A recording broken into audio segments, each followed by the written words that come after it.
1 in 5 Americans say that they want to replace the current president, President Trump, with the British monarch. So that's 19%. Thank you so much, James, for joining us. Now, you have done this really interesting poll about whether Americans want King Charles as their own king, perhaps restoring the monarchy in the United States.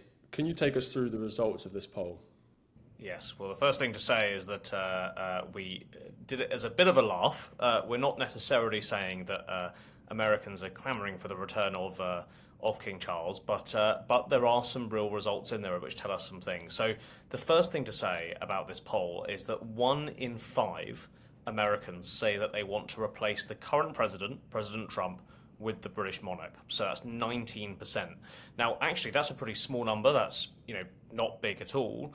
But when you think about, there are 330 million American adults out there, 1 in 5 of them want to bring the king back in a country that is known for obviously not being particularly pro-monarchy. That is a significant finding. Now, what's really driving that is young people. So 18 to 29-year-olds, that figure is 36%. And actually, amongst young Americans, that 18 to 29-year-old group, only 31% say that they oppose bringing the king back, 36% in support. The rest are basically saying they don't have a view or they don't know. So what I'm seeing here is a significant number of young people, young Americans in particular, saying they want King Charles back in charge. And presumably these are Democrats, not Republicans, because Republicans wouldn't want to replace Donald Trump. Absolutely. So this is quite an important caveat with this poll. We're not asking overall, do you want constitutional change in the US? Now, actually, we have asked this before, and it comes out about similar. It comes out about 15%, not quite 19%. But what this is really about is about would you support replacing the current president? So I think what this really tells us is that there is a set of people in America who are so distraught and frustrated, and you might even say triggered by the Trump presidency, that they actually would go so far as to say they want to restore the monarchy. And that's what struck me. It's not so much about what this poll tells us about views on the monarchy. It more is about what it tells us about Trump. And I saw this fantastic tweet in response to myself when I posted this on July 4th, from somebody saying this is a general reaction against the establishment amongst young people.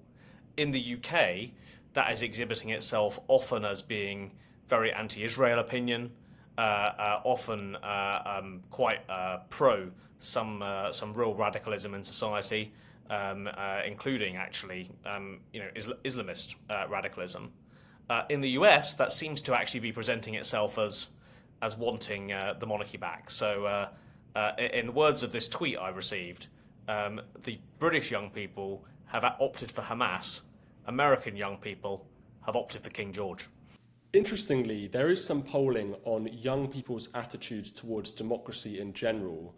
And it's interesting because in America, the Democrats recently were campaigning against no kings. They say Donald Trump is a king, he's an authoritarian, he's a dictator, and we don't like kings. But obviously this poll shows that at least some Democrats aren't necessarily against having a king as president or as leader or whatever.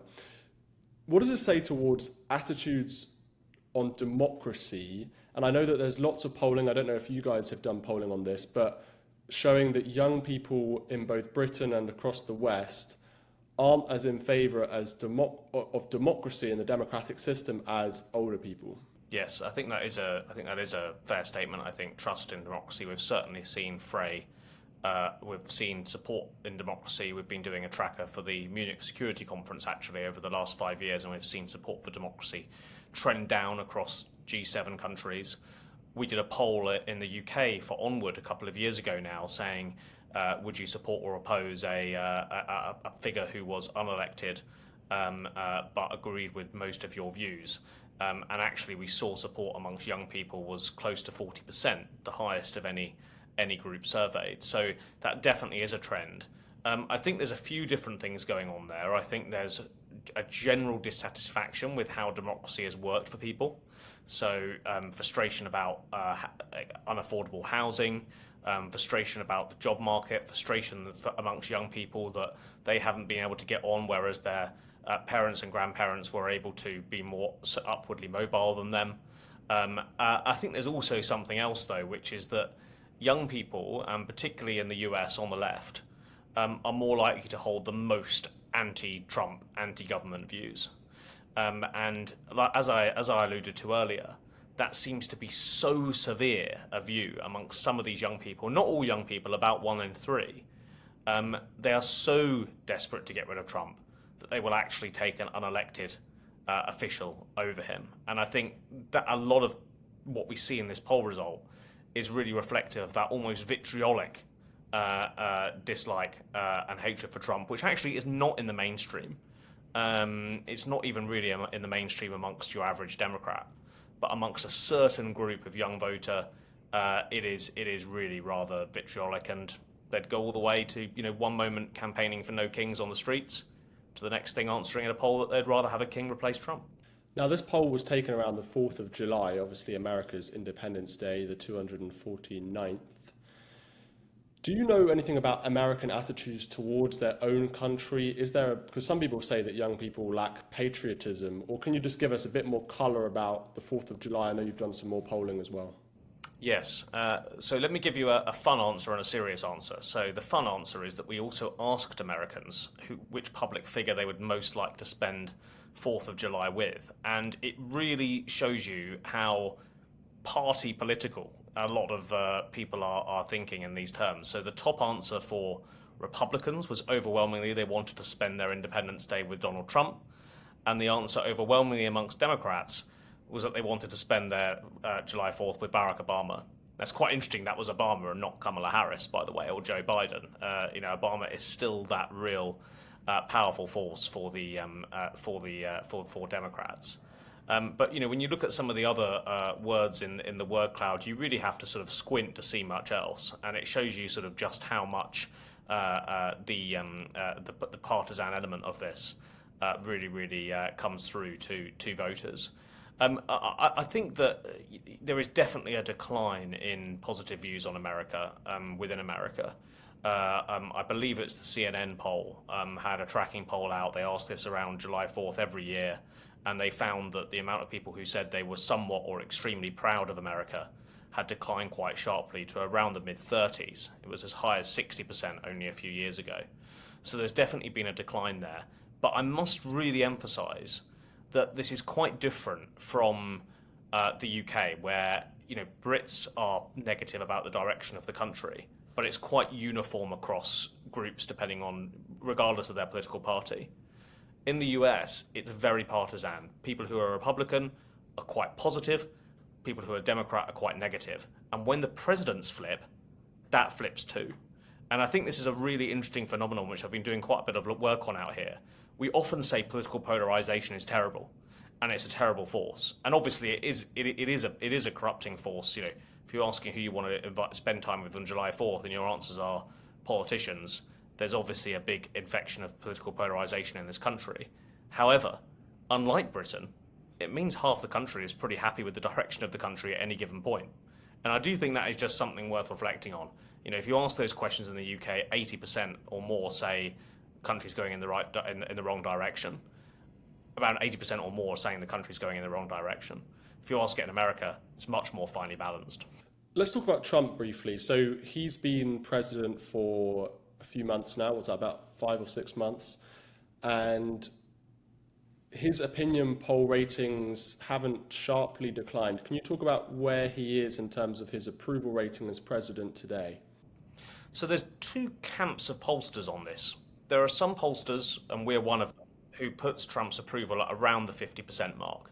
Sometimes he's a little bit lower, sometimes he's a little bit above, but broadly since January he's been there. Now, what does that mean? Well, in terms of past presidents, it's not actually a great approval rating. But in terms of Trump's first-term ratings and how Trump has generally polled, it's actually pretty good. So that's number one. Number two is this other group of pollsters. They are more likely to put Trump at around 39, 40% approval ratings. Now, I just don't believe that. And the reason is that those pollsters who are less positive on Trump are the pollsters who got 2024 the most wrong.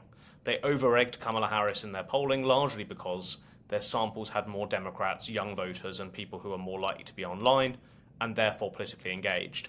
I don't think these pollsters have learnt the lessons of 2024, the ones that are spitting out these bad results for Trump. I think they're suffering from the same problem in their samples of basically what we call in the industry non-response bias, where the people most riled up, most likely to be angry, are the ones filling out the polls. We control for that in our polling. It's one of the reasons we were one of the most accurate pollsters in 2024, and others who control for that are also seeing these better results for Trump. So look, I think that there's no doubt that some of the public have reacted badly to some of the things Trump has done, tariffs, for example, being one of them, some frustration over some of his other acts on, for example, the economy. There is nervousness about Medicaid cuts in the big beautiful bill, but broadly speaking, that's been counterbalanced by what people are seeing as good progress on the economy, spectacular progress on the border, and also decisive leadership on, for example, the Iran strikes. So my sense is that Trump is pretty stable on where he started, and actually we've not seen definitely no mass abandonment of him, and the Trump brand is pretty much as strong as it's been. Okay, finally, this is a very far away question, so forgive me, but leading into the 2026 midterms, I know that Americans' political pundits are already talking about this, and even 2028, the presidential election. Where do you think Republicans and Democrats stand as of today? So when we ask Trump's approval rating, we're asking that of people, registered voters, people who are likely to vote in presidential elections. When we ask people how they're going to vote in the midterms, that's the group who say they're likely to vote in 2026. Now, I make that distinction because those are two very different voter groups. People who vote in midterms tend to be more engaged, tend to be more affluent, and basically tend to be people who vote all the time. That group is actually more likely to look Democrat than Republican. So at the moment, despite Trump's approval ratings looking pretty good, we're saying in our data that the Democrats have around a 5-point lead going into 2026 because they're that more engaged electorate. Now, that would be a very good result for Democrats in the midterms. As you allude to, it's way too early to really say or predict anything. We're not doing that. But at the moment, the Democrats have the advantage because they're getting more of their voters out. And the Republicans will really want to change that. There's a key voter that we've identified. We're calling them the MPVs, the mid-propensity Trump voter. What that means is Trump voters who voted in 2024, but they're not really sure if they're going to vote in 2026. If the Republicans can get those guys out, Trump being perhaps front and center in the 2026 campaign, then they may have a chance to close that gap. But at the moment, I would say, despite everything, it's a marginal advantage Democrat going into 2026.